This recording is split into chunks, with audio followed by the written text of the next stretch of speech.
Hey, Devin, I am going to read to you from Wonderful Life. I think I lost my page there, but there it is, Wonderful Life by Stephen Jay Gould.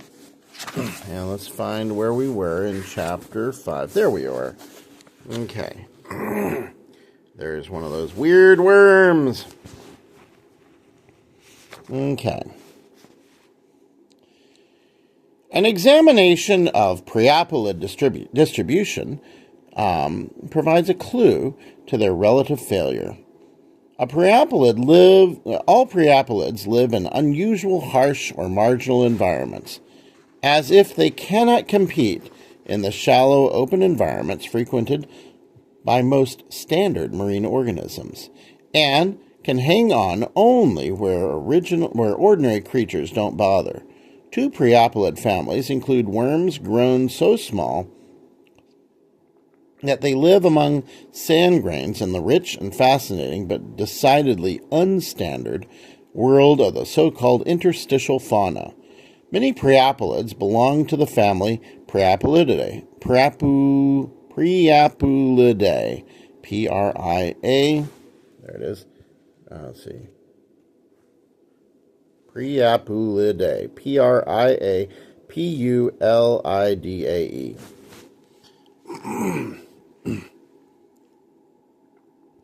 Larger worms up to 20 centimeters of the sea bottom. But these priapulids do not inhabit the richest environments of the shallow water tropics. They live in the coldest realms, at great depths in tropical regions, and in shallow waters in the frigid climates of high latitudes. They can also tolerate a variety of unusual conditions. Low oxygen levels, hydrogen sulfide, low or sharply fluctuating salinity, and unproductive surroundings that impose long periods of starvation. It does not strain the boundaries of reasonable inference to argue that priapulids have managed to keep a toehold in a tough world by opting for difficult places devoid of sharp competition. We might assume that these striking differences between modern polychaetes and priapulids indicate something so intrinsic about the relative mettle of these two groups that their geological history should be an uninterrupted tale of polychaete prosperity and priapulid struggle. If so, we are in for yet another surprise from the redoubtable Burgess fauna.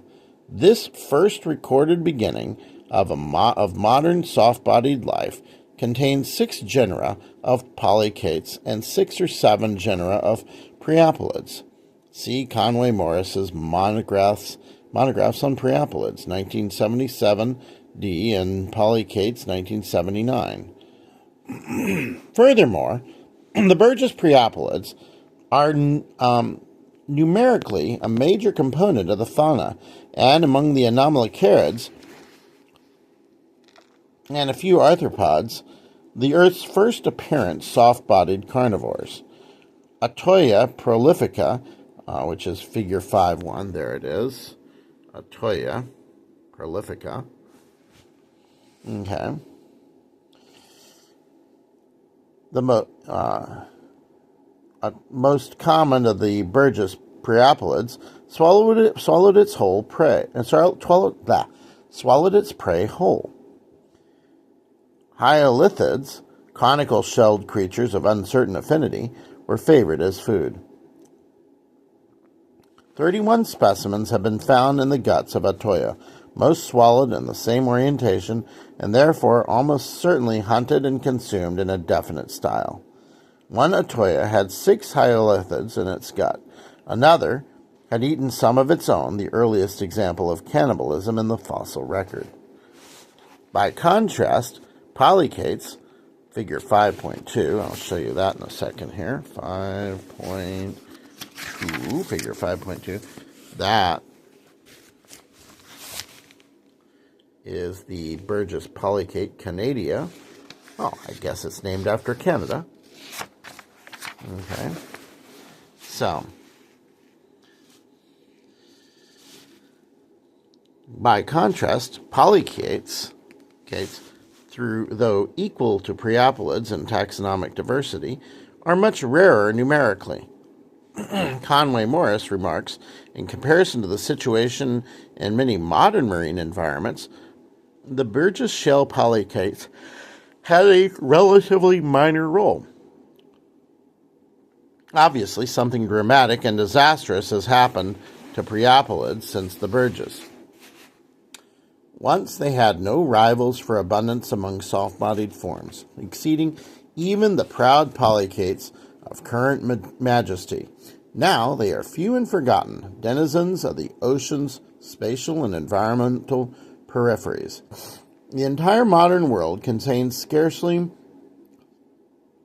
more genera of priapulids than the single Burgess fauna from one quarry of British Columbia, while Burgess priapulids occupied center stage, not the tawdry provinces. What happened? We do not know. It is tempting to argue that polychaetes had some biological leverage from the start and were destined for domination, however modest their beginning. But we have no idea what such an advantage might be. Conway Morris makes the intriguing observation that Burgess polychaetes had no jaws, and that these organs of successful polychaete predators did not evolve until the subsequent Ordovician period. Perhaps the origin of jaws gave polychaetes their edge over the previously more abundant priapulids. This supposition is plausible and may be correct, but we do not know, and a correlation jaws with the beginning of dominance, the correlation jaws with the beginning of dominance need not imply a cause. In any case, our hypothetical Burgess geologists would not have known that the modest polychaetes would evolve jaws 50 million years hence. Again, there's our polychaete, Canadia. The distribution and scarcity of modern priapulids relative to Burgess abundance does indicate a basic failure, but who can construct the whys and wherefores? And who can say that a replay of life's tape would not yield a modern world dominated by priapulids, with a few struggling jawless polychaetes at a tenuous periphery? What did happen makes sense. Our world is not capricious, but many other plausible scenarios would have satisfied any modern votary of progress and good sense. And priapulid dominance lies firmly among the might-have-beens. Are these Burgess fancies common to life's history throughout, or an oddity of uncertain beginnings, superseded by later inexorability? Consider one more might have been. When dinosaurs perished in the Cretaceous debacle, they left a vacuum in the world of large-bodied carnivores. Did the current reign of cats and dogs emerge by predictable necessity or contingent fortune? Would an Eocene paleontologist surveying the vertebrate world 50 million years ago have singled out for success the ancestors of Leo, king of beasts? I doubt it. The Eocene world sported many lineages of mammalian carnivores, only one ancestral to modern forms, and not especially distinguished at the time. But the Eocene featured a special moment in the history of carnivores, a pivot between two possibilities, one realized and the other forgotten. Mammals did not hold all the chips.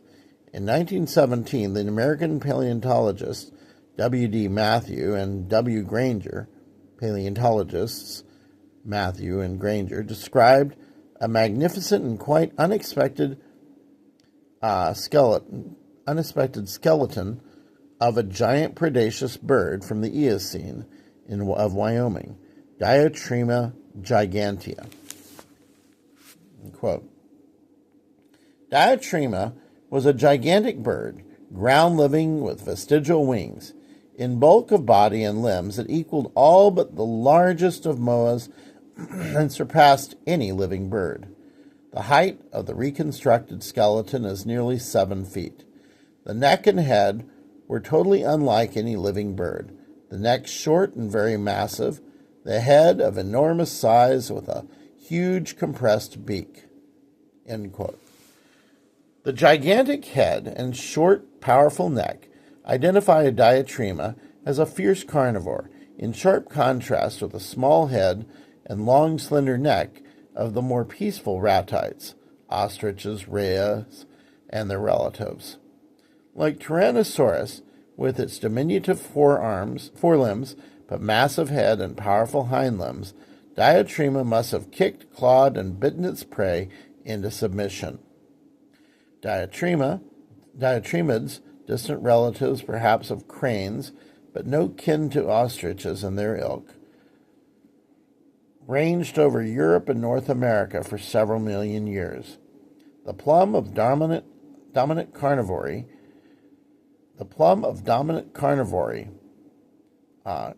could have fallen to the birds, but mammals finally prevailed, and we do not know why. We can invent stories about 2 legs, bird brains, and no teeth as necessarily inferior to all 4s and sharp canines, but we know in our heart of hearts that if birds had won, we could tell just as good a tale about their inevitable success. A.S. Romer, leading vertebrate paleontologist of the generation just passed, wrote in his textbook, The Bible of the Profession, quote, "The presence of this great bird at a time when mammals were, for the most part, of very small size, the contemporary horse, which never materialized." The presence of this great bird at a time when mammals were, for the most part, of very small size, the contemporary horse was the size of a fox terrier, suggests some interesting possibilities, which never materialized. The great reptiles had died off, and the surface of the earth was open for conquest. As possible successors, there were the mammals and the birds. The former succeeded in the conquest, but the appearance of such forms as Diatrema show that the birds were, at the beginning, rivals of the mammals. Okay, I think that's where I'm going to stop for tonight. And I love you. I'm going to turn it around. I love you, and I hope you sleep tight and don't let the chappies bite. Mwah, mwah, mwah. Good night, Devin. I love you. And there we go. Wonderful life.